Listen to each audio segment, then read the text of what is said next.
Our guest today is the governor of the state of Illinois. He has been a public servant for the people of Illinois for more than a quarter of a century, both as a citizen and a public official.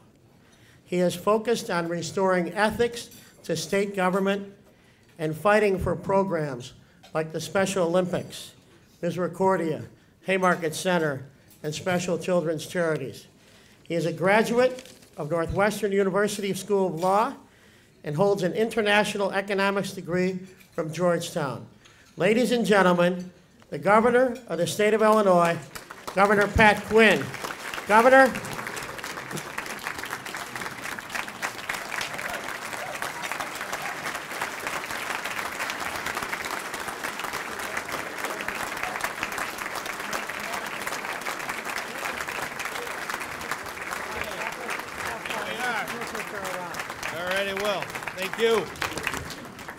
Well, I'm very glad to be here today, and I really want to thank Jay and the board of the City Club for the opportunity to be at this forum. I was here 3 years ago. It was kind of a tough time for our state, to say the least, and a tough time for our country. But a famous, oh, here's our mayor right now coming in. Glad to have you, Mayor.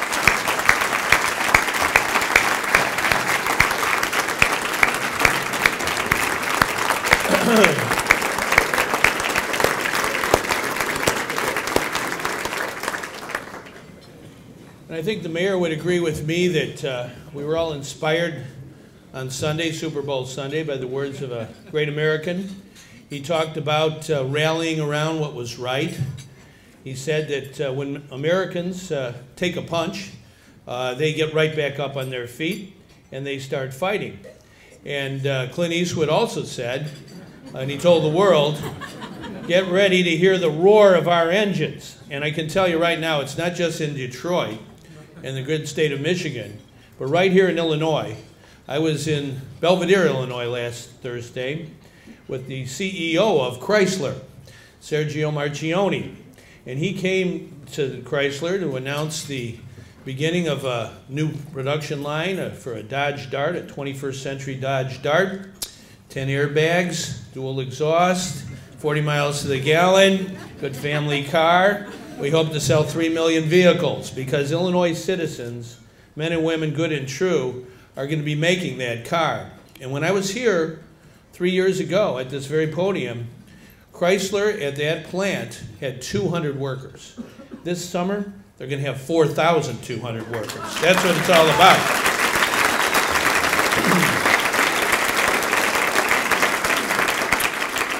And Sergio told me they picked Illinois. We made an investment, a little over $60 million, our state did. Chrysler made an investment of $700 million. They've created an auto plant that Harvard University has called one of the 3 best in the whole world. And he also said, the CEO, that it's Illinois workers, their skill, their education, their ability to do a quality job that made Chrysler pick our state to build a new vehicle and create new jobs. And it's not just Chrysler. Our friends at Ford on the south side of Chicago and in the south suburbs, when I was here 3 years ago, they had 1 shift. They now have 3 shifts, round the clock. Ford has done very, very well with all the products they make in Illinois. Even though that Torrance Avenue plant is their oldest plant, it is one that creates quality products. And other Illinois companies have done well. My friends at Caterpillar, last year was their best year in 64 years. They know how to make a good product, and they know how to do it in Illinois. They're expanding in Decatur and East Peoria, and they're exporting these great, huge machines all over the world. 90% of what we make in Illinois is exported to the world. That's true of John Deere, another great company that had a record year of earnings. So I think it's important for the governor to make sure that some of our doomsayers have someone to talk back to. And I'm ready to speak out for Illinois because I believe in our state, and especially believe in the everyday people of Illinois. They're the heart and soul of our state. And that's why I'm here today to make a little report about how we've done today compared to 3 years ago, then and now. Since 3 years ago when I was here, we've passed no-nonsense ethics laws. We've also been able to get campaign finance limits and reforms. We've enacted recall for any governor that holds this office. I think it's important to have that accountability. I believe in integrity and ethics, and we have to maintain that at all times.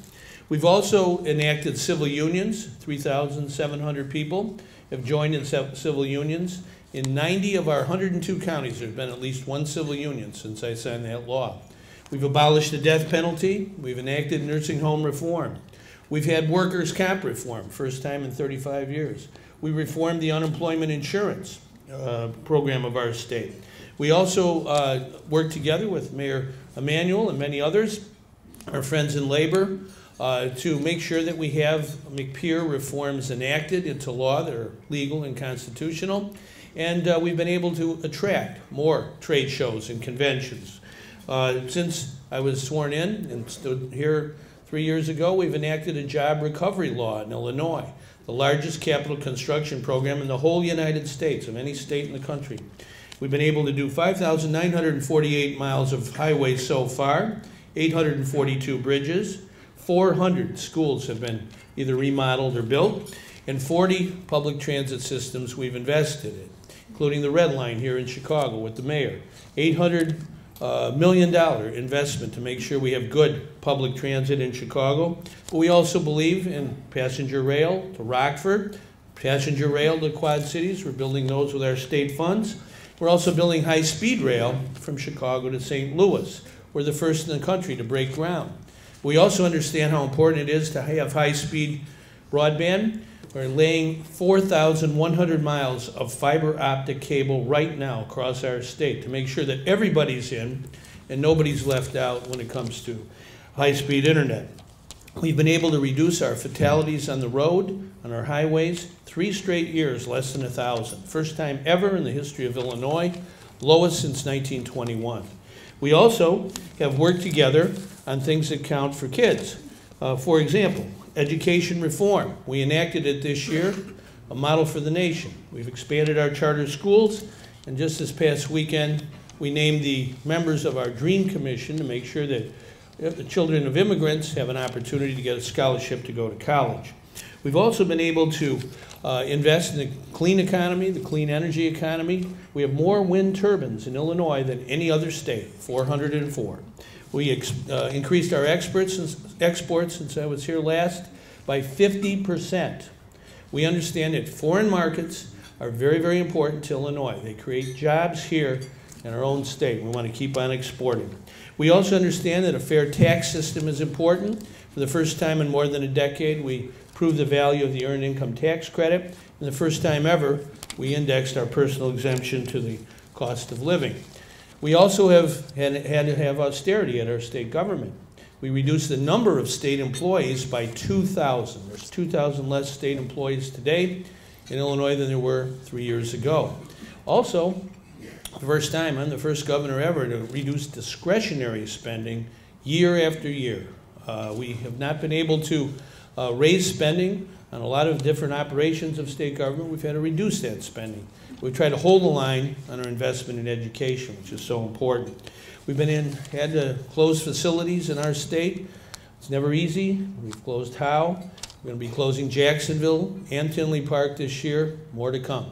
I believe in community care. We're going to rebalance and have a new system in Illinois where we have less reliance on antiquated facilities and switch to a community care model that's better for everyday people who live there, but also it's better for the public. And so that's a very difficult task. We've already embarked on that, and we're going to continue. In addition, we understand the importance of pension reform. I was the governor, got a standing ovation, but we enacted pension reform for future employees. A lot of folks didn't like that who were involved in that issue, but it had to be done, and we've just begun.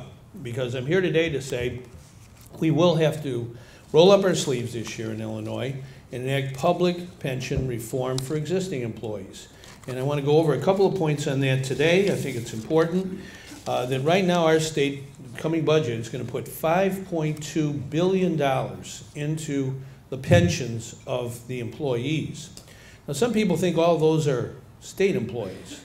When we put that $5.2 billion into the pension funds, it's more than one fund. State employees only account for 22% of what the state of Illinois invests in public pension retirement costs. A little over $1 billion. 22% of the 5.2 we have to put in. We have to put in a lot of money for our university employees who work for universities and community colleges. Same way with our school districts who work for local school districts, the teachers and other personnel. They make up 78% of what our pension payment is. Now, the state of Illinois is not at the bargaining table negotiating with these particular employees. We just get the cost. And it is something we're going to be examining this year. It's very important that those who are actually employing workers have a stake in the negotiation, and including the retirement costs. That's an issue, but it's not the only issue. It's important that we understand that we have to look at important issues of not only the employer contribution, but the employee contribution to the pension. We have to look at the cost of living adjustments. Some of the legislative changes to the past have been extremely expensive. We have to look at that. We have to look at retirement age. All those are on the table. We have a pension working group. And in my budget address in 2 weeks or so, we'll be talking about that and the importance of paying your pension. Unlike other governors who came before me, unlike other legislators who were before me, who skipped payments or didn't pay as much as they should. I don't believe in that. Every year I've been governor, we paid the full payment that we're required by law to pay. And that's not easy. It's very expensive. And that's why pension reform is so important this year. That if we want to have adequate resources for education and public safety and all the other important things in life, we're going to have to deal with this very difficult issue. But everything's on the table, and our pension working group will come up with a solution. We'll climb the mountain, we'll do it together, and we'll make it happen. We also have to deal with another very, very serious matter, and that has to do with Medicaid costs. Now, our state spends almost $15 billion a year on a health care program called Medicaid. It's an important program. Unfortunately, we're going to have to reduce the amount of money we spend on Medicaid by probably over $2 billion this year. It can be very difficult. But we have to understand that Medicaid is about the clients of Medicaid. Our goal is to have a coordinated system, a wellness system, that produces better outcomes for the health of the people in Medicaid.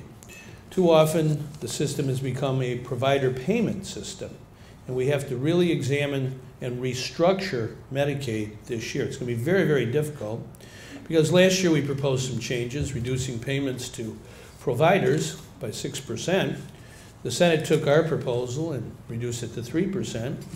Went to the House, Democrats and Republicans banded together and announced they would take 0% for any kind of rate cut. They also felt that the best way to deal with Medicaid last year was to shift almost $2 billion of costs from last year to this fiscal year. Well, that cannot take place. We're going to have to cut that $2 billion this year. So the apostles of economy will have a chance to be on the economy team this year, because in our budget address we'll lay out how we're going to cut our Medicaid budget. This, again, is very, very difficult, but it is something we're committed to, a coordinated system that produces better outcomes for those who receive Medicaid. Those who are providing it are going to have to take a haircut. They aren't going to get scalped. Nobody will get scalped in the system, but everybody's going to get a haircut. And we have to do that in order to have adequate revenues to have a good budget in our state of Illinois. And what is a good budget? Well, we have to make sure that we have a strong economy. And I think it's important to go over some of the things of the Illinois economy. Our friends in Indiana and Wisconsin, well, they don't usually do that. But I just saw today, one of the Federal Reserve banks said that Illinois has the strongest economy in the Midwest. Illinois is going to be growing this year, and Wisconsin not growing. Indiana running about even. And we expect to grow a great deal because we've made tremendous investments in the infrastructure of our state, in our highways, our bridges, our rail systems, our water systems. We believe in high-speed internet. We believe in building schools and rebuilding schools. We believe in clean energy, energy efficiency. Those are all investments that create a stronger economy today and tomorrow. And I think we have to always understand that you cannot only cut your way to a better budget. You have to make cuts, you have to be austere in many cases, but that is not the way only to get to a better budget. You have to grow and build your economy. And that's what I've tried to do in the last 3 years. Take steps that are very, very important for our future.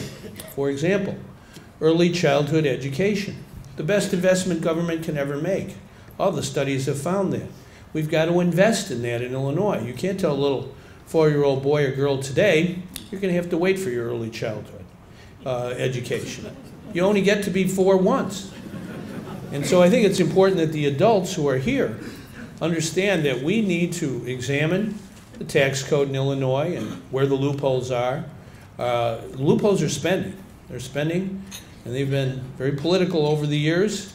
We've had a lot of political power exerted to create loopholes in the tax code that shortchange, frankly, early childhood education or our scholarship programs in Illinois. We have a great program called the Monetary Assistance Program. Been around over half a century. 150,000 students get scholarships to public or private universities, community colleges as well, to go to school. They couldn't go otherwise. They were able to get into college, but they need financial assistance to pay the bill. And I believe in that program because I believe in human infrastructure. We have to make sure that we take good care of people. But it's sad that 150,000 who get the scholarship, there's another 150,000 who don't get it because we run out of money. So in my State of the State address last week, I talked about the importance not only of early childhood education investment, but scholarship investment. And we have to make sure that the schools that our students attend are 21st century schools, that they can have high-speed internet and digital textbooks and things that can really educate digital children for a digital age. So we have to make these investments in Illinois. I asked Sheila Simon, our great lieutenant governor, to go all across Illinois to all 48 community colleges and examine their work. I taught community college at night, believe in community colleges. It's very, very important we have a strong system to be nimble in a global economy.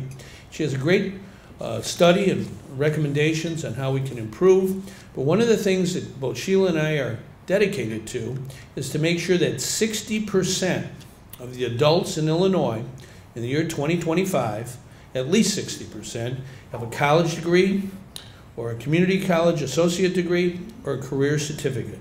Right now we have 43%, which is better than the national average, but to get to 60, we're going to have to make investments in people, in education in particular. Jobs follow brain power. We have to understand that that is vital if we're going to have a better society, a better state, and a stronger economy. So you have to have a governor who can stand in the middle of the arena and tell legislators and others what the truth is. We have to reform our public pension system. We have to reform our Medicaid system and restructure it. And we have to make investments in everyday people if we're going to have a strong economy. And since the recovery began, Illinois has created 100,000 jobs, almost 100,000. This past year, it's 56 or 52,000, I think, this past year. Far better than many other states. And in particular, what's important is we've created a lot of manufacturing jobs, over almost 20,000. Big companies like Caterpillar and John Deere and Ford and Mitsubishi and Navistar. Navistar built a new headquarters. 2,000 workers, construction workers, to build that headquarters. They have already hired design engineers and all kinds of technical people out there in Lisle. Navistar came from Indiana to Illinois to have that headquarters. So we got to understand that we can do great things in Illinois if we work together, but we can never forget the importance of our economy and economic growth. We cannot cut our way to prosperity. We must make investments not only in schools, but in affordable housing, clean water. We'll ask the loophole lobby, what's more important, early childhood education for a 4-year-old or your loophole? We'll ask the loophole lobby, what's more important? Is it scholarships for somebody who's deserving but can't go to college without a scholarship, or your loophole? You got to have a governor who can stand up there and tell people that there are choices that Illinois has to make. In the past, they've been pretty political choices, not based on economic growth or anything like that. They've been based on raw political power. So we have to really have a debate on that this year. Medicaid, pension reform, tax reform, all of these go together. I think if we work together, I'll be here 3 years from now, I hope, and I'll make another report, and I'll say like Clint Eastwood said on Sunday, let the world hear the roar of Illinois engines. Thank you very much.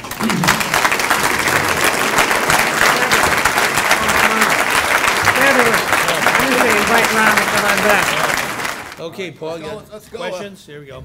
Let's go back to the separation of church and state. This is from the Lieutenant Governor's office. Not bad. All right. Francis Rochine, Skokie Library.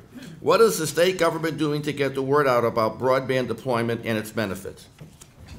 Well, we, in our Job Recovery Act 3 years ago, I insisted that there be an investment in broadband deployment. Frankly, there were some legislators who only wanted to do roads and bridges, very important. But I felt that high-speed rail was important. I know Mayor Emanuel feels the same way. A fast train from Chicago to St. Louis is just the beginning. We have a fast train to Detroit and many other places. But we also put in this investment in high-speed internet. And we have won, I think, 17 or 18 competitive grants from the federal government.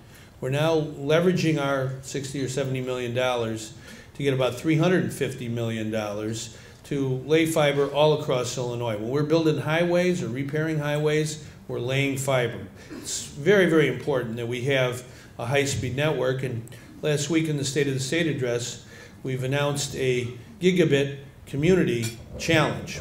Especially to our universities, we'd like them to create gigabit communities around where they're located. And we put $6 million from our capital fund forward to have this competition. Tom Friedman has written about it in the New York Times that we want to have internet speeds 100 times faster than we have today.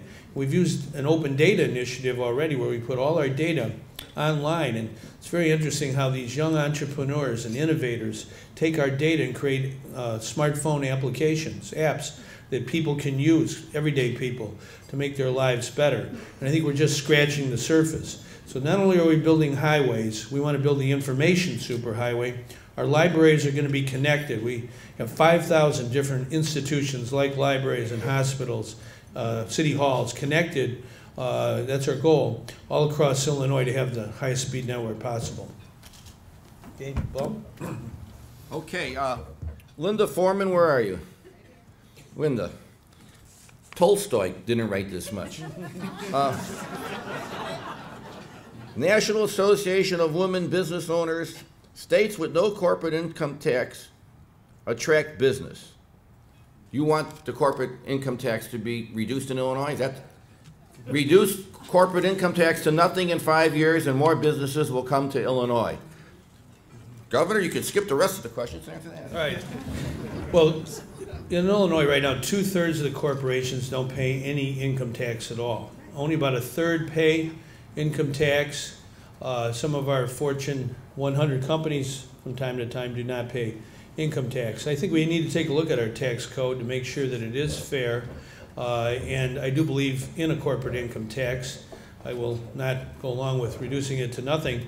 I am for reducing the costs for every corporation, and that's why I proposed last week that we end the utility tax on natural gas.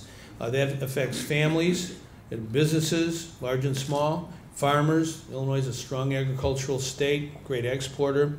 That's a better way to help everybody. And I think too often some of the tax proposals that we see in Springfield are very short-sighted. They only affect one particular industry or interest.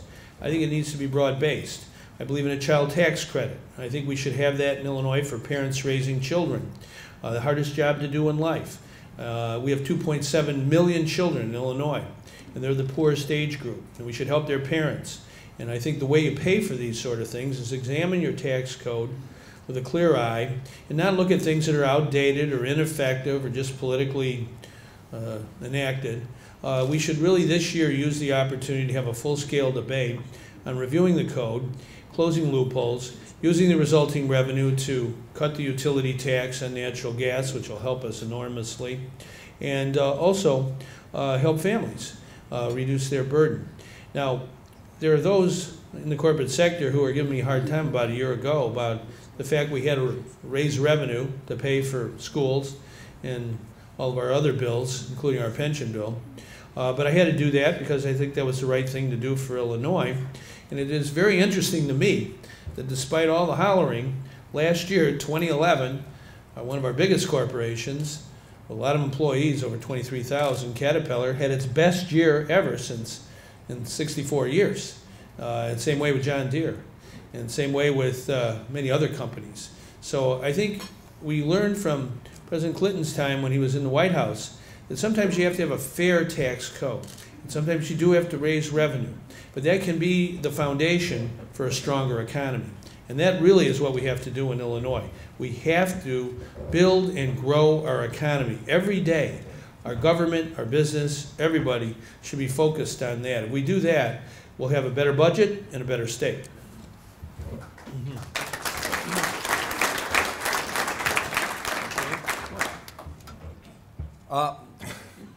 Dan, where are you? Dan Prof, where are you? Raise your hand. There he is. The only reason I'm reading this, not only is it a good question, showing station fairness, but he's chairman of the Paul Green Fan Club, which had nothing to do with me reading this question, what the records show.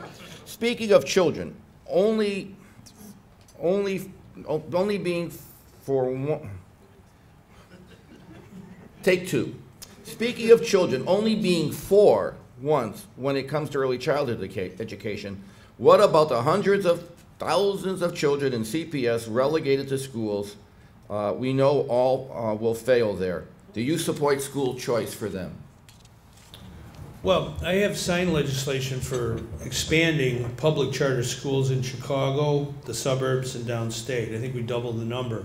I also signed legislation for education reform enacted this past year. Requires a great deal of accountability for those who are teaching in the school and the school itself. Signed legislation a week or two ago that all parents will receive a 2-page report card on their children's public school. It's a very simplified system that used to be 18 pages. It really allows for parents to examine how well their school is going. And I think you need to invest in education, especially early childhood. I want all children to do well. I was at a school yesterday that has a 92% graduation rate from high school. It's the Chicago Agricultural Science High School. 92% of the kids graduate, 83% go to college, community college, or whatever. So I think we need to have that as our goal. As I said earlier, at least 60% of our adults in 13 years, we want to make sure have a degree or a certificate, a career certificate. So these are major endeavors. I think I went to Catholic school. My parents made that decision with respect to those who want to go to a school that's non-public. I think that's a decision that parents make, but I do believe in public education.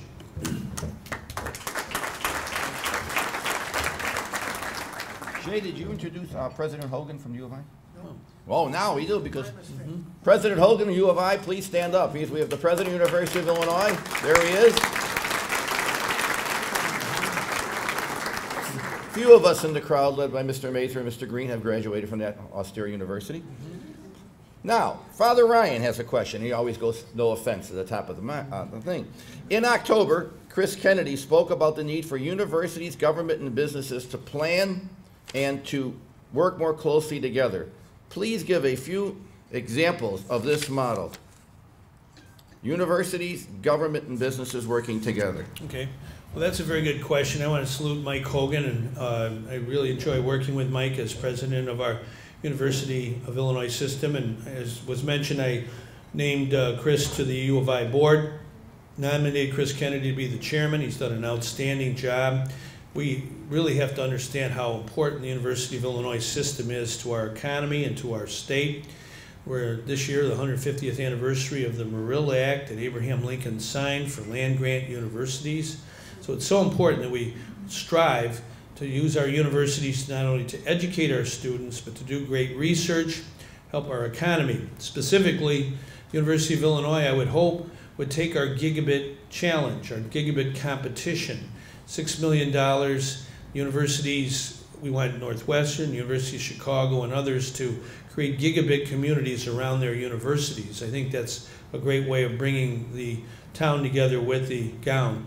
I also think another important area the University of Illinois is involved in with Argonne Lab and Northwestern, I think in the University of Michigan, in 21st century batteries and energy technology. We really can be leaders in this area. The state of Illinois can be leaders in biotechnology as well, nanotechnology. All these are big words, but we have all these great universities and great minds coming from those universities. And Mike Hogan and I were at the Fight Hunger Bowl this year, and we were very happy to see the University of Illinois win 2 bowls in a row now, 2 years in a row, first time ever in the history of the school. But there was a fellow who joined us while we were watching the game, graduated as a music major and a photography major from the University of Illinois, went to Silicon Valley, he's done very well. He's invited, his company now, his venture company, is making oil out of algae in Peoria, Illinois. That's what they're going to be. And so we have a lot of inventive, entrepreneurial minds. Take a look at Groupon here in our city of Chicago. They have about 8 employees. 3 or 4 years ago now, they have 6,000 employees. We have a digital startup every other day in the Chicago area. So we have to understand that there are things percolating in our economy. But for us to pull back and not invest in our children and not invest in those who are unemployed and need a job and say, oh, sorry, can't afford it, we can afford, it would be false economy to do that. We have to make sure that we invest in people so we can have great jobs, great businesses, great inventions in the 21st century. So I'm committed to that. We're going to take on some of the sacred cows this year. As I said, pension reform, Medicaid reform, tax reform, they all go together for a strong economy.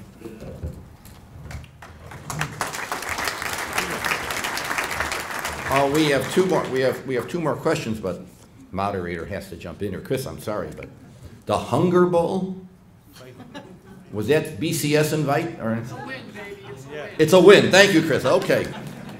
Just like his dad. You run there. Okay, this is along the university lines. Nancy Tuckman, Loyola University, Chicago. Please comment on the future of Illinois coal extraction and fracking industries. Tough word. Well, fracking is a technology we have to keep an eye on. It's been helpful in some places in the country at extracting oil and natural gas. It's a technique that I'm not sure how much it's been used in our state. We actually have oil in southeastern Illinois. There's Marathon Oil there, the company, and fracking may help us get more oil out of those wells. We're going to watch that pretty carefully. It's ironic, but there's some sand in Illinois, along the Illinois River, that is excellent for fracking, which is a technology that's catching on all over the world for mining. And we want to look at that as well. I was at a company in Pekin, Illinois, a couple weeks ago called Excel, and they make mining equipment, very sophisticated mining equipment, and they're exporting all over the world. And I think it's important for us to understand that exports create new markets, that create new jobs for Illinois workers who need a job. And so I'm very active in the whole area of encouraging exports. We had a 30% increase in Illinois last year. National average was 16%. So since I became governor, we've increased our exports almost 50%. And we want to break open new markets in places like Canada and Mexico, our traditional trading partners, but also China. Our 4th leading partner is Australia, and 5th is Brazil. And we are going to be going to Brazil because the University of Illinois is the only university in the whole United States with a Brazilian studies program. And Brazil's economy is eclipsing UK this year, France next year. It's on a par with India. So we want to really connect to Brazil and South America, all the free trade opportunities in Colombia, Panama, and Korea now. It's very important that our state take total advantage of that. companies like Navistar, a very important company, as well as Caterpillar and John Deere, who are mainstays. Okay? Last question, Governor, and it's from Barb Gutman. Barb, where are you? Right over there, Barb, on your own. Governor, you recently met with Paul Krugman. What? Is he a ward committeeman? No, sorry. That's for the old timers, or when being a ward committeeman really meant something. Yeah. Hey, for $35. Now, come on. Governor met with Nobel Prize winner economist Paul Krugman. Can you share any of your discussion with us? Okay. Well, it was a very good breakfast. I saw Paul Krugman here. He was speaking in our state of Illinois. So I had a chance to visit with him for about an hour. He writes for the New York Times, teaches at Princeton. He's recipient of the Nobel Prize for Economics. And anybody who's read his columns knows he's very critical of austerity for its own sake at the federal level, in other countries, and definitely at the state level. We obviously have to be prudent and fiscally responsible with our money. And I have said before, say it again, we've cut the budget more than any governor in Illinois history. We have 2,000 fewer employees. We have less money to spend on a lot of things that in the past had heavy spending. But having said that, the Krugman philosophy that I adhere to is you must invest and grow your economy if you're going to get out of hard times. You must make investments in things that I talked about today. Early childhood, scholarships for worthy students who need to go to college, stay in our state, they're not moving. They need to be educated here. They're going to make more money. Our income per capita in Illinois is far higher than Wisconsin and Indiana. There's a reason why people like to live in Illinois. We have highly educated, skilled workers. We want to continue to have that. Got to invest in our community colleges. We've got to make sure that we invest in clean water. I look forward to working with the mayor on this issue. People want to live and work near water. It's a human impulse. And so if we clean up our water, like the Chicago River, and there are a lot of things downstate that need cleaned up, we do that, we're going to create more value. So those investments more than pay for themselves. We've got to use our heads here. And so affordable housing and 21st century classrooms make us a better state and a stronger economy. That really is where Krugman is coming from, and a number of other economists. Joseph Stiglitz, who also was a recipient of the Nobel Prize, it feels the same way, that this is a key time in American and state history to not just pull back and, woe is me.